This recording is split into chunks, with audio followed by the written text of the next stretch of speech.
Good morning, everyone. Today's topic is going to be about feeling yourself and self-love. Yesterday I had a conversation with a friend of mine who is going through some financial burdens, and she said to me, you know, Laura, I'm so broke. I can't do anything. I'm so depressed. Nothing is working out for me. I need to take on a second job. I don't know how I'm gonna live. You know, she's a single person, my age, and you know, she's had some financial setbacks. And you know, the first thing I said to her was, let's get the word broke out of your mouth. You know, let's start that way. When you say you're broke, that means you're broken. She believes in the Lord Jesus Christ. She's very spiritual. She's an amazing person. She does so much for everyone, but she forgets about herself, and she considers herself broken. I consider herself fixed. Like, you're good. You're just having a little bit of financial challenges. You're financially challenged. You're not broke.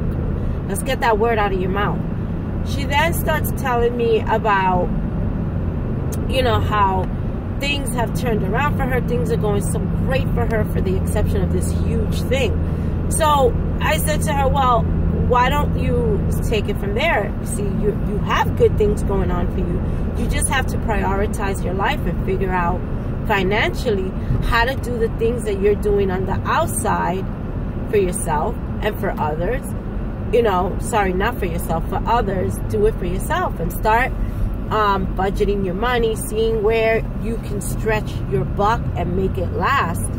And she tells me, you know, my credit is shot. And I said to her, don't worry about that. I'll help you fix that portion of it.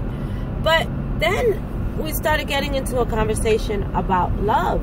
And the more I spoke to her, the more I realized that she really doesn't love herself. She loves doing what she does. She works at a school district, you know, a local school district. And she's an awesome person. She does so much for the community, but she's neglecting herself. And one thing that I picked up from this conversation is that there's lack of self-love. Self-love is the #1 thing in your life. Without self-love, you really can't do much with anything else. You have to really love yourself. That's where you make poor decisions. That's, you know, when you don't love yourself, you settle. When you don't love yourself, you consider yourself broke. So after having a great conversation with her and stopping her on her tracks, I said to her, can I ask you a question? How much do you love yourself? And she said, oh, I absolutely love myself. You know, I'm a child of God. I should love myself. I said, so why are you using the word broke? Why are you using miserable? Why are you using I can't do this? There are certain key words that you're using that is taking you away from your focus and from moving ahead. And she stopped and she goes, oh my goodness, you're so right. I didn't realize how much I used that word. And I said, you're considering yourself a broken person. And a broken person cannot fix others. And that's what you're doing. You're helping the community, but you're neglecting yourself because you're considering yourself broken. So I think what the first thing you need to do is you need to stop, take a breather, look at yourself in the mirror, and value yourself and know your self-worth. You're very valuable to the community. You're even more so to yourself. If you do not stop and value yourself and do things for you, first and foremost, you can't help anyone else. You know, that's like you expecting someone to love you that doesn't love their own children. How can they love you if they don't love something that they helped produce? So after, you know, a good conversation with her, you know, at the end of this conversation, she came out teary and she thanked me profusely and said, you know, thank you so much for seeing my self-worth. And I was like, you're such an amazing person. You just don't value yourself enough to know how valuable you really are.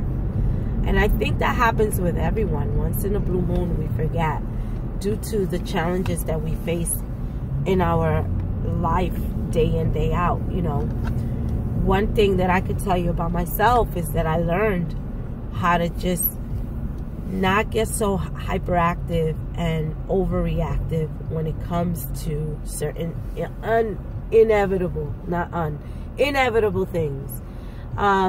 Bills, right? So here you are stressing about your bills. Oh goodness, the light bill came, the gas bill, I don't know how I'm gonna do, they're gonna cut my lights, this is what's happening, and you stress over it.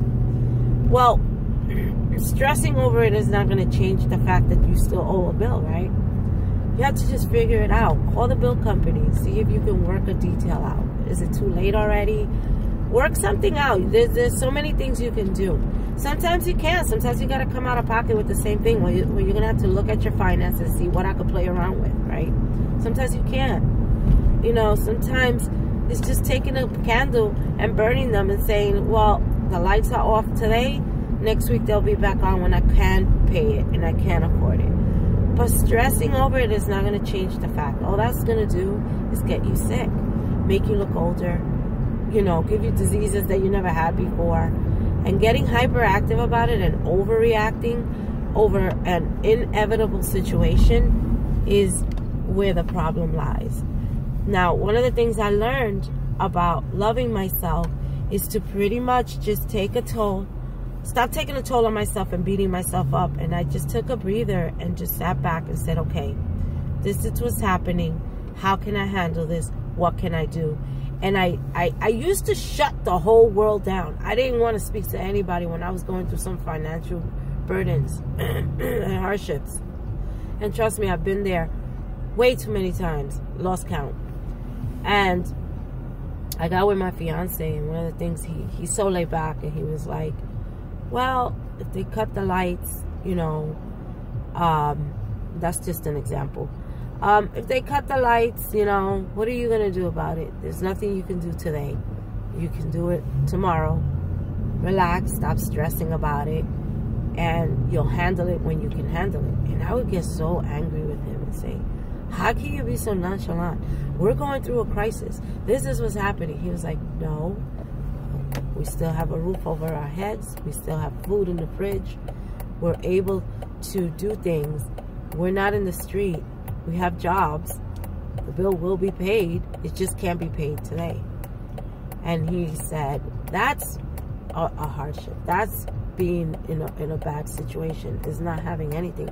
We have a lot of things to be blessed for. We just have to pace ourselves.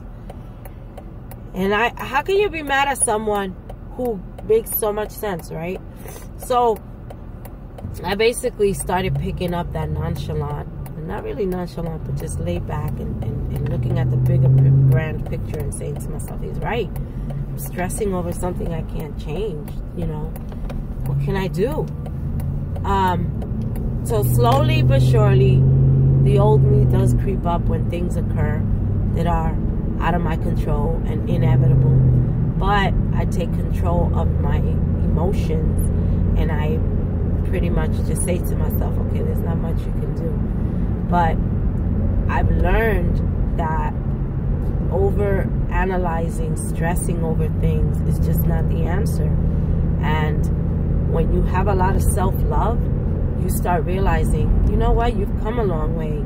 And I stopped beating myself up, saying, how could you let this happen? How can this happen? Why did you do this to yourself? And I now just take a step back, and I analyze the situation. And then I say, okay, this can be fixed. I'll do it this way. And when you're calm and you say to yourself, and you look at the grand scheme of things in a calm manner, things work out better for you. Weight loss is a big deal. I've been trying to lose weight for years. This is the story of my life. But when I stopped making such a big deal out of it, and I just started saying, okay, I started a new diet, keyword, right? Started a new one, and then the next day I ordered pizza. And I said, I'm not going to eat it. I'm just going to give it to my family. That's the worst thing you can do. You shouldn't be feeding your family this crap. But then I go and I have a slice, and then I beat myself up. And then I said, well, I screwed up, might as well keep going. No. You ate the slice, don't beat yourself up about it. Stop, analyze what you're doing, and tomorrow start over. It's just a new day. It doesn't mean you give up. So, you know, life is all about what you do with it. But first and foremost is love God and love yourself. God didn't create anything that you should beat yourself up about it. He created you for a reason. You have a story. You have a book that's written. You have a beginning and an end. And you have a middle. What you do with that middle is up to you. God gives us tools. We have to utilize those tools. You know, a lot of people don't believe in God. I'm sorry. I'm a spiritual person. I believe in God wholeheartedly. I wouldn't be here if it wasn't for Him. And all my misfortunes as well as my fortunes are due to Him. Many of the decisions wasn't God. It was me.